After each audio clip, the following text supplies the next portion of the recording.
Bilmək istəyirsənmi Allahın sevdiyi adam kimdir? Allaha and olsun, sevdiyi halda və etməyə gücü yetdiyi halda haramı tərk edən kəsdir o. Xatırlayar və bilər ki, Allah onu görməkdədir. Ona gerçək bir baxışla baxar və Rəbbindən həya edər. Necə Allaha üsyan edə bilər axı? Və Allah onu gördüyü halda.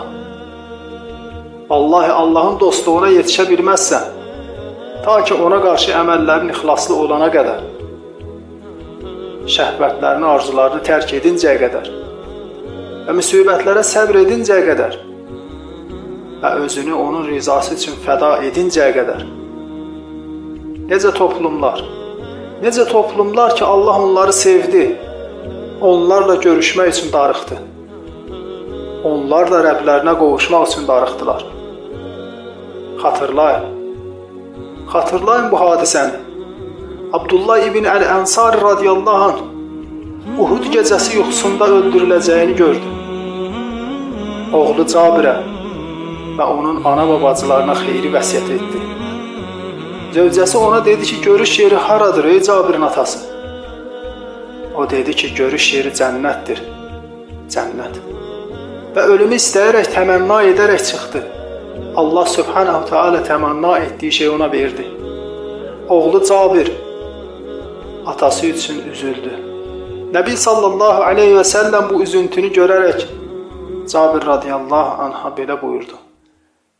Ey Cabir, nəfsim əlimdə olan Allaha and olsun ki, hələ də mələklər onu qanadları ilə kölgələndirməkdədirlər. Vallahi ey Cabir, Allah atanla üz-üzə danışdı və heç bir tərcüməçi olmadan. Və Allah dedi ki, istə ey qulum. Abdullah Əl-Ənsari dedi ki, ey Rəbbim, məni təkrar dünyaya qaytarmağını və sənin üçün təkrar öldürülməyi istəyirəm. Allah Subhanahu Teala buyurdu ki, mən ölənlərin bir daha geri dönməyəcəklərinə dair hökm verdim. Və dilə ey qulum, dilə, başqa nə diləyirsən? Dedi ki, ya Rəbbim, məndən razı olmağını istəyirəm. Sözsüz ki, mən səndən razı qaldım. Ya Rəbbim, məndən razı ol. Allah buyurdu, sözsüz ki, mən də səndən razı qaldım ey qulum. Sənin üzərinə rizamı halal qıldım. Sənə əsla əzab etməyəcəyəm. Sonra Allah onun və onunla birlikdə öldürülənlərin ruhunu yaşıl quşların kökslərində yerləşdirdi. Cənnətin meyvələrindən yeyər, bulaqlarından içərlər. Arşın kölgəsi altından qəndillərə qonarlar. Budur sizə vəd edilən cənnət. O Allaha yönələn əmirlərinə riayət edən və görmədikləri halda Allahdan qorxan kəslərə məxsusdur.